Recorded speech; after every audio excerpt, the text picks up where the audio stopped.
다 같이 자리에서 일어나셔서 하나님의 말씀 받으시겠습니다. 오늘 우리에게 주시는 하나님의 말씀입니다. 요셉이 그의 집 청지기에게 명하여 이르되 양식을 각자의 자루에 운반할 수 있을 만큼 채우고 각자의 돈을 그 자루에 넣고 또 내 잔 곧 은잔을 그 청년의 자루 아귀에 넣고 그 양식값 돈도 함께 넣으라 하매 그가 요셉의 명령대로 하고 아침이 밝을 때 사람들과 그들의 나귀들을 보내니라. 그들이 성읍에서 나가 멀리 가기 전에 요셉이 청지기에게 이르되 일어나 그 사람들의 뒤를 따라가서 그들에게 이르기를 너희가 어찌하여 선을 악으로 갚느냐? 이것은 내 주인이 가지고 마시며 늘 점치는 데 쓰는 것이 아니냐?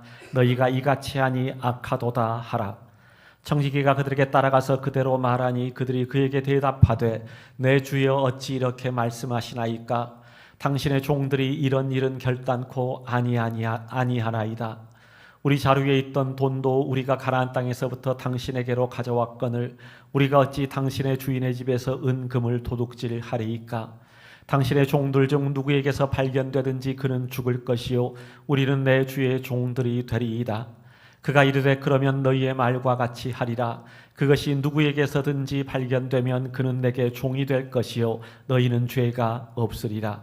그들이 각각 급히 자루를 땅에 내려놓고 자루를 각기 푸니 그가 나이 많은 자에게서부터 시작하여 나이 적은 자에게까지 조사하매 그 잔이 베냐민의 자루에서 발견된지라. 그들이 옷을 찢고 각기 짐을 나귀에 싣고 성으로 돌아가니라. 아멘.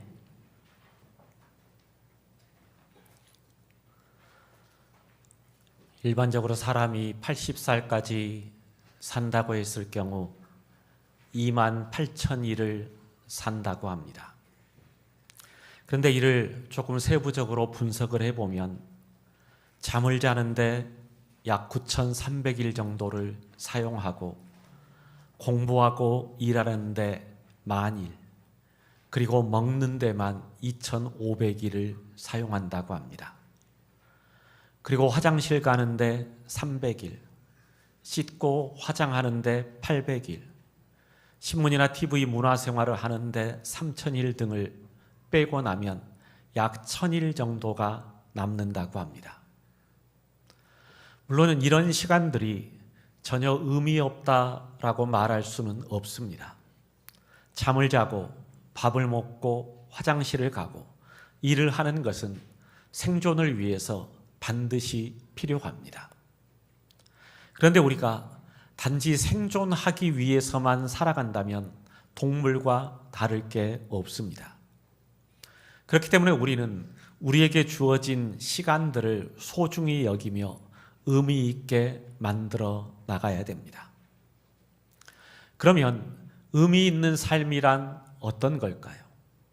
사람마다 가치관이 다르고 생각이 다르기 때문에 이것이 정답이다라고 말할 수는 없을 겁니다.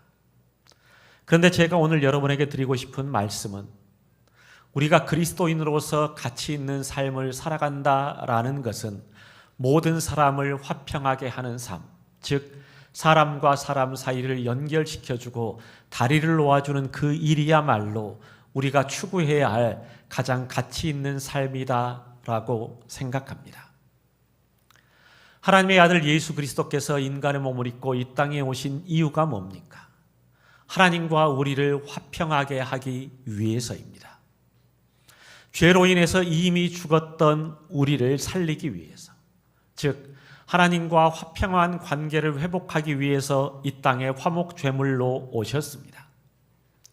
따라서 우리가 주님을 따르는 삶을 살아가고자 한다면 우리들 역시 반드시 화평하게 하는 삶을 살아가야 됩니다.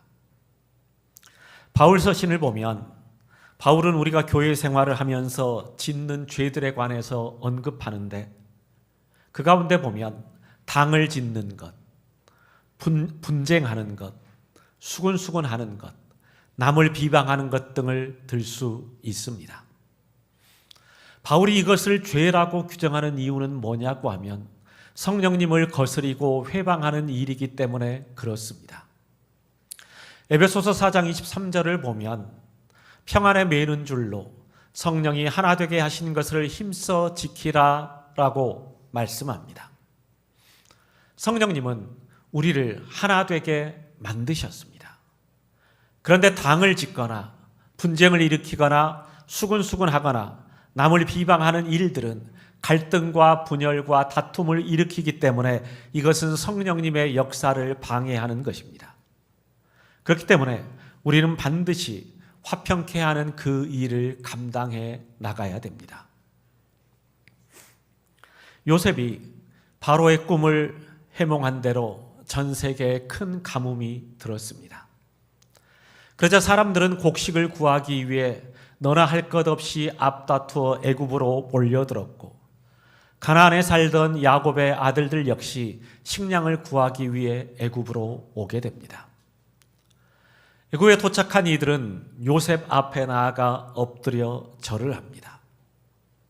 그런데 요셉은 형들을 알아보지만 형들은 요셉을 알아보지 못합니다. 요셉은 그런 형들을 보고 이들은 애굽을 정탐하기 위해서 온 가나안의 정탐꾼이다라고 몰아세웁니다. 이 정탐꾼이라고 하는 말이 표준 세번역 성경에서는 간첩이라고 번역되어져 있습니다. 형들은 아니다, 우리는 절대로 그런 사람이 아니다라고 완강하게 부인하지만 요셉은 그러면 그 증거를 한번 대봐라 라고 하면서 형들을 3일 동안 감옥에 가두어 놓습니다. 그리고 나서 요셉은 너희들 중에 한 사람만 여기 감옥에 남겨두고 다른 형제들은 식량을 가지고 가나안으로 돌아가라. 그리고 너희의 막내 동생을 데리고 온다면 내가 너희들이 간첩이 아니다, 정탐꾼이 아니다라고 하는 말을 믿어주겠다라고 합니다. 그렇게 해서 시므온이 애굽에 남게 되고 나머지 형제들은 식량을 얻어가지고 가나안으로 돌아갑니다. 그리고 아버지 야곱에게 애굽에서 있었던 일들을 소상하게 이야기하면서 베냐민을 데리고 애굽으로 가야만 시몬을 데리고 올 수 있다라고 얘기합니다. 하지만 야곱은 절대로 그렇게 할 수 없다라고 하면서 완강하게 거절합니다. 이러지도 못하고 저러지도 못하는 사이에 시간이 흘러 기근은 점점 더 심해졌고 그들이 애굽에서 가지고 왔던 식량은 다 떨어졌습니다. 그러자 야곱은 아들들에게 다시 애굽으로 가서 식량을 구해오라고 얘기합니다. 하지만 베냐민을 데리고 가지 않으면 안 된다고 하자 야곱은 할 수 없이 베냐민을 함께 보냅니다. 애굽에 도착한 형들은 요셉을 찾아가고 요셉은 형들을 자신의 집으로 인도합니다. 그리고 형들을 위해서 성대하게 잔치를 베풀어 줍니다. 그리고 나서 요셉은 자기 종들을 시켜 형들이 곡식을 가지고 있을 만큼 최대한 많이 곡식을 나눠주고 그리고 받은 돈도 다시 곡물 자루에다가 넣어두라고 합니다. 그러면서 은잔 하나를 베냐민의 자루에 넣으라고 명령을 내립니다. 이 사실을 모르는 형들은 가나안을 향해 출발했는데 얼마 되지 않아서 요셉의 청지기가 오더니 너희는 어찌하여 선을 악으로 갚느냐, 내 주인이 점을 치는 은잔이 없어졌다라고 하면서 야곱의 아들들을 추궁합니다. 그러자 요셉의 형들은 우리는 절대로 그런 사람이 아니다, 우리들 중에 그런 일을 할 사람이 없다, 만약 우리에게서 은잔이 발견되어지면 그 사람은 죽을 것이고 우리는 당신의 종이 되겠다라고 맹세합니다. 그리고 나서 자신들의 곡식 자루를 풀어 헤쳤는데 베냐민의 자루에서 은잔이 나옵니다. 그러자 요셉의 형들은 자신들의 옷을 찢으며 베냐민과 함께 다시 애굽으로 돌아와서 요셉 앞에 서게 됩니다. 우리는 이 과정을 보면서 왜 요셉은 형들에게 자신의 정체를 밝히지 않고 이렇게 형들을 테스트할까, 시험할까라는 의문을 가질 수 있습니다. 그냥 내가 요셉이다, 당신들이 나를 팔았던 요셉이다라고 속 시원하게 밝히고 그리고 그들에게 통쾌하게 복수하지 않고 왜 이런 행동을 하는 걸까요? 그 이유는 자신을 죽이려고 했던 형들이 그동안 어떻게 변했는가를 직접 확인하고 싶었기 때문입니다. 그래서 요셉은 형들이 억울한 일을 당했을 때 어떤 반응을 보이는가를 살피기 위해서 형들을 정탐꾼, 간첩으로 몰아세우고 감옥에 3일 동안 가두었습니다. 전혀 상상하지도 못했던 일들을 당하자 형들은 감옥 안에서 이런 얘기를 합니다. 창세기 42장 21절을 보면 형제들은 이렇게 얘기합니다. 그들이 서로 말하였다. 그렇다. 아우의 일로 벌을 받는 것이 분명하다. 아우가 우리에게 살려달라고 애원할 때 그가 그렇게 괴로워하는 것을 보면서도 우리가 아우의 애원을 들어주지 않은 것 때문에 우리가 이제 이런 괴로움을 당하는구나. 형들은 우리가 이렇게 억울한 누명을 쓰고 감옥에 갇힌 이유는 다른 데 있지 않다. 요셉이 우리에게 그렇게 살려달라고 애원했을 때 우리가 그것을 들어주지 않는 것 때문에 요셉의 고통을 외면한 데 대한 그 벌을 지금 받는 것이다 라고 얘기하면서 괴로워합니다. 요셉은 이들이 나누는 이야기를 몰래 듣고 가서 울었습니다. 왜냐하면 형들이 진심으로 자신의 잘못을 뉘우치고 있다라고 하는 것을 알았기 때문입니다. 그 후에 형들이 베냐민을 데리고 다시 왔을 때는 정성껏 잘 대접해 보내면서 자신이 사용하던 은잔을 베냐민의 자루에 몰래 숨겨둡니다.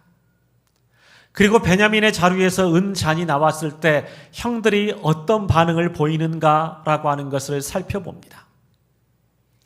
오늘 우리가 읽은 말씀처럼 은잔이 베냐민의 자루에서 발견되자 예전의 형들, 즉 요셉을 팔아버릴 때의 형들이라면 어떤 반응을 보여야 됩니까? 이 아이가 훔쳤으니까 이 아이만 데리고 가셔서 종으로 삼든지 죽이든지 마음대로 하십시오. 이렇게 나와야 정상입니다. 예전의 형들이라면 그렇게 반응했을 겁니다.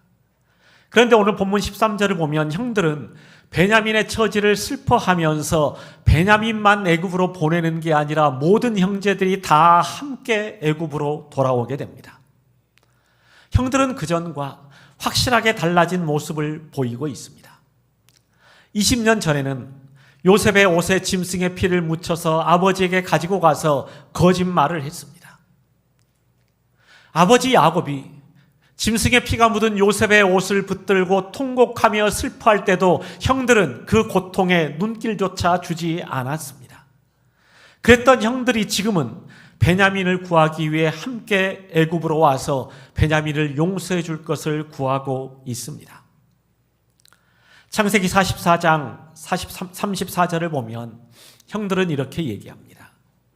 저 아이 없이 제가 어떻게 아버지의 얼굴을 뵙겠습니까? 그럴 수는 없습니다. 저희 아버지에게 닥칠 불행을 제가 참아볼 수 없습니다. 요셉의 형들은 늙은 아버지를 생각해서라도 베냐민을 용서해달라고 얘기합니다. 확실히 이전과는 변화된 모습, 달라진 모습을 보입니다. 그런데 우리가 이 모든 과정에서 관심 있게 지켜봐야 할 사람이 있는데 바로 유다입니다. 유다. 성경을 보면 예수님은 야곱의 12아들 가운데 4번째 아들인 유다 지파의 후손으로 이 땅에 오십니다. 왜 예수님께서는 다른 형제들도 있는데 유다 지파의 후손으로 오셨을까요? 거기에는 분명한 이유가 있습니다.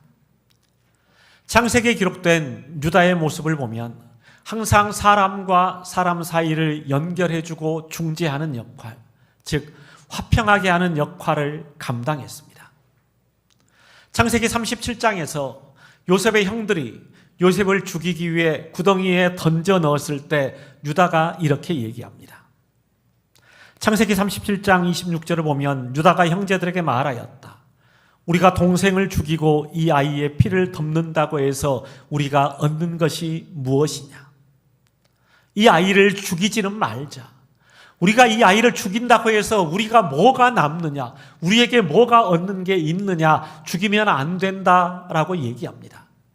그러다가 마침 그들의 옆을 지나가는 미디안의 상인들에게 팔자고 제안해서 요셉은 간신히 죽음을 면할 수 있게 됩니다. 그로부터 22년이 지난 후 애굽의 총리가 된 요셉 앞에 식량을 구하기 위해 형들이 나타납니다. 요셉은 형들을 정탐꾼, 간첩이라고 몰아세우면서 시므온을 인질로 잡아두고 나머지는 돌려보냅니다. 그 후에 다시 애굽으로 가야 되는 상황이 오자 이번에 유다가 나서서 아버지 야곱을 설득합니다. 아버지, 내 목숨을 담보로 해서 내가 반드시 베냐민을 데리고 돌아오겠습니다. 그러니 이번에는 베냐민을 보내주십시오. 그렇게 해서 유다는 아버지를 설득해서 베냐민을 데리고 애굽으로 가게 됩니다. 그러다 베냐민의 자루에서 요셉의 은잔이 발견되고 이들은 다시 애굽으로 돌아와서 요셉 앞에 서게 됩니다. 이때 유다가 나서서 우리는 정말로 억울하지만 하나님께서 우리가 지은 죄에 대해서 주시는 벌이라고 생각하고 우리 모두가 당신의 종이 되겠습니다 라고 얘기합니다. 하지만 요셉은 아니다, 그럴 필요 없다. 나는 내 은잔을 훔친 저 베냐민만 종으로 삼고 나머지는 돌려보내겠다라고 말합니다. 그러자 유다가 다시 한번 간절하게 청합니다. 베냐민은 내 아버지가 가장 사랑하는 아들입니다. 베냐민을 데리고 돌아가지 않으면 아버지는 죽습니다. 아버지의 생명과 이 아이의 생명이 서로 연결되어 있는데 우리가 어떻게 이 아이를 두고 갈 수 있겠습니까? 내가 이 아이를 다시 데리고 돌아가지 않으면 영원히 아버지께 죄를 받는다라고 했으니 나를 종으로 삼으시고 내 동생은 돌려보내 주십시오 라고 요셉에게 사정을 합니다. 유다의 이 말을 듣고 요셉은 드디어 형들에게 자신의 정체를 밝히게 됩니다. 이처럼 유다는 항상 사람과 사람 사이의 화평을 위해 노력하는 모습을 보였습니다. 그래서 다른 형제들을 설득해서 요셉을 죽음의 위기에서 건져냈고 시므온을 구하기 위해 자신이 모든 죄를 다 뒤집었을 것을 맹세하면서 아버지를 설득했고 또 연로하신 아버지와 막내 동생 베냐민을 대신해서 내가 벌을 받겠습니다. 내가 종이 되겠습니다. 라고 자신을 희생하겠다라고 하는 그런 마음을 보여주고 있습니다. 저는 이것이 바로 예수님께서 유다 지파의 후손으로 오신 이유가 아닐까라고 생각합니다. 예수님께서 하나님과 우리 사이를 가로막고 있는 죄의 담을 허물기 위해 십자가에서 화목 제물이 되어 주셨던 것처럼 유다는 자신을 희생하면서까지 화평하게 하는 일, 화목하게 하는 일을 감당하고 있습니다. 그리고 하나님은 그런 유다의 후손을 통해서 예수 그리스도를 이 땅에 보내주셨습니다. 여러분, 화평은 하나님께서 우리에게 가장 원하시는 일이요 하나님을 가장 기쁘시게 하는 일입니다. 또한 화평은 세상을 가장 아름답게 만드는 일이기도 합니다. 통계에 의하면 2023년 우리나라가 사회 갈등으로 인해서 빚어지는 그 갈등 비용이 270조가량이 된다고 합니다. 어마어마한 숫자입니다. 사람과 사람 사이의 분열과 갈등과 대립으로 인해서 소모되어지는 비용과 돈이 약 270조라는 겁니다. 그 돈을 만약에 그 돈을 다른 곳으로만 돌릴 수 있다면 우리가 살아가고 있는 세상은 지금보다는 훨씬 나아질 겁니다.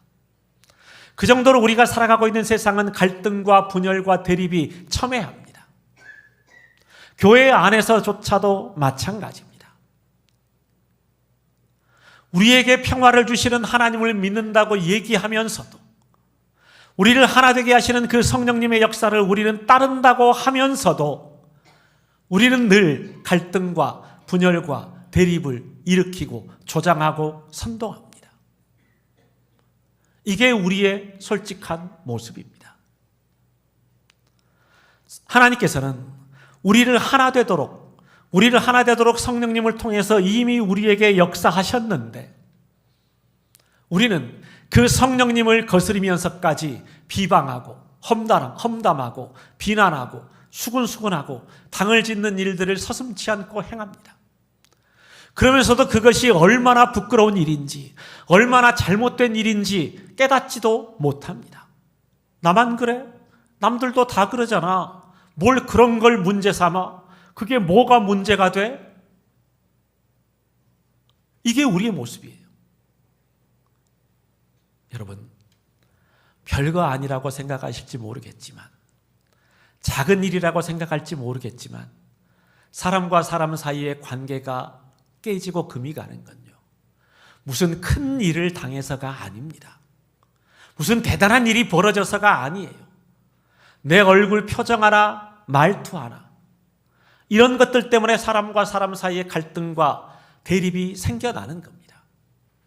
그리고 그 원인은 우리는 늘 다른 사람에게 있다라고 생각하지만 그렇지 않습니다. 누구에게 있어요? 나에게 있어요. 나에게 있어요. 나에게 있는 것은 애써 못 본 척, 아닌 척, 눈 감으려고 하지만 우리가 정말 봐야 될 것은 내가 그런 삶을 살아가고 있지는 않는가. 이걸 우리가 생각해 봐야 된다라는 겁니다. 물론 화평을 이루는 일이 쉬운 건 아닙니다. 그 일을 이루어가기 위해서는 누군가가 희생하고 누군가가 손해보고 누군가가 헌신을 해야 됩니다. 그런데 우리는 그게 싫은 거예요. 왜 내가 손해봐? 왜 내가 희생해? 내가 왜 그런 수고를 해야 돼? 안 해. 내가 꼭 그걸 왜 해? 이럽니다. 사랑하는 여러분, 이 시간 간절하게 부탁을 드립니다. 만약 우리가 평화를 이루기 위해서, 화평한 관계를 이루기 위해서 누군가 손해를 보고 누군가 희생해야 된다면 누가 그렇게 해주기를 바라지 마시고 내가 먼저 희생하고 손해보실 수 있기를 바랍니다. 그것이 진짜 그리스도인의 삶이고 진짜 하나님이 우리에게 원하시는 삶의 모습입니다. 마태복음 5장 9절을 보면요, 주님께서는 이렇게 말씀하십니다. 화평하게 하는 자는 복이 있나니 그들이 하나님의 아들이라 일컬음을 받을 것이며, 우리가 화평케 하는 일을 감당해 나갈 때, 사람과 사람 사이를 연결시켜주고 다리를 놓는 일을 해갈 때 우리가 비로소 하나님의 아들이다라고 인정받을 수 있다라는 것을 주님은 우리에게 분명히 말씀하고 있는 겁니다. 그러므로 여러분, 이제 우리가 하나님을 믿는 사람이고 하나님의 자녀요 하나님의 백성이 되었다면 여러분이 가는 곳마다, 여러분이 만나는 사람들마다 깨졌던 관계가 회복되어지고 이제 벽이 세워져 있던 관계가 다 무너지는 역사가 일어날 수 있기를 바랍니다. 어느 곳에 가든지 간에 평화를 이루어가는 사람들, 화평한 관계를 만들어가는 사람들로 살아가십시오. 그것이 오늘 하나님께서 우리에게 주시는 명령이요, 오늘 하나님께서 우리들에게 요구하시는 가장 중요한 숙제입니다. 그러므로 이번 한 주간도 세상 가운데 살아가시면서 갈등과 대립과 분열이 넘치는 그 세상에서 평화를 만드는 사람들로 살아가는 우리 울박교회 모든 성도들이 되시기를 주님의 이름으로 간절히 기도드립니다. 시간 우리 주는 평화 막힌 담을 허셨네, 우리 함께 찬양하시겠습니다.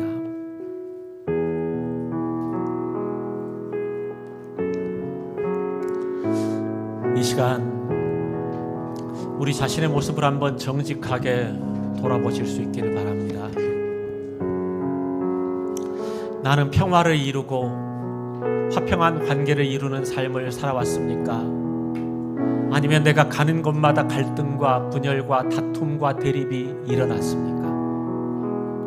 나는 아니라고 생각할지 모르지만, 나는 절대로 그런 일이 없다라고 우리는 자신할지 모르지만, 어쩌면 우리는 사람과 사람 사이를 부추기고 갈등을 일으키고 이간질하고 서로 미워하고 험담하게 만드는 그런 삶을 살아왔을 수 있습니다. 이것은 성령님을 거역하는 일이고 성령님을 회방하는 일입니다.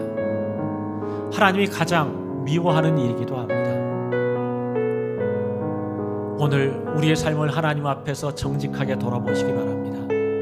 하나님과 우리 사이에 막힌 관계를 회복하기 위해서 우리의 희생제물이 되어주셨던 예수님처럼 우리가 정말로 그 주님을 믿고 따른다면 우리는 막힌 담을 허는 사람, 관계를 회복하는 사람, 다리를 놓아주는 사람으로 살아갈 수 있어야 됩니다.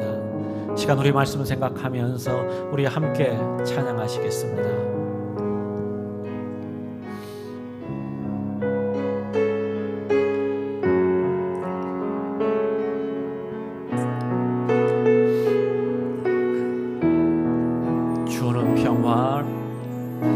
주는 평화 막힌 담을 모두 허셨네. 주는 평화 우리의 평화 우리의 평화 주는 평화 막힌 담을 모두 허셨네. 주는 평화 우리의 평화 염려다 맡기라. 주가 돌보시니 주는 평화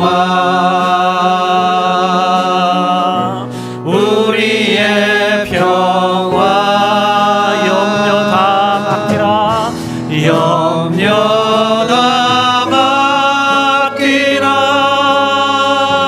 주가 돌보시니 주는 평화 우리의 평화 주는 평화 막힌 담을 모두 하셨네. 주는 평화 막힌 담을 모두 하셨네. 주는 평화 우리의 평화 주는 평화 막힌 담을 모두 하셨네. 주는 평화 우리의 평화 염려 다 맡기라. 염려 다 맡기라. 주가 돌보시니 주는 평화 우리의 평화 염려 다 맡기라. 염려 다 맡기라. 주가 돌보시니 주는 평화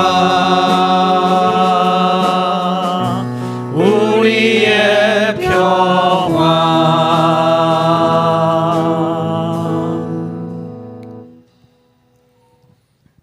자비로우신 하나님, 오늘 하나님께서 우리에게 주시는 말씀을 통해 다른 사람을 보지 않게 하시고 내 모습을 정직하게 돌아보게 하여 주시옵소서. 우리는 그동안 살아오면서 사람과 사람 사이를 연결시켜주고 무너진 관계를 다시금 회복하도록 만드는 삶을 살아왔습니까? 그렇지 않으면 편을 가르고 이간질하고 수근수근거리며 비방하는 삶을 살아왔습니까? 이 시간 우리의 모습을 하나님 앞에서 정직하게 돌아보게 하여 주시옵소서.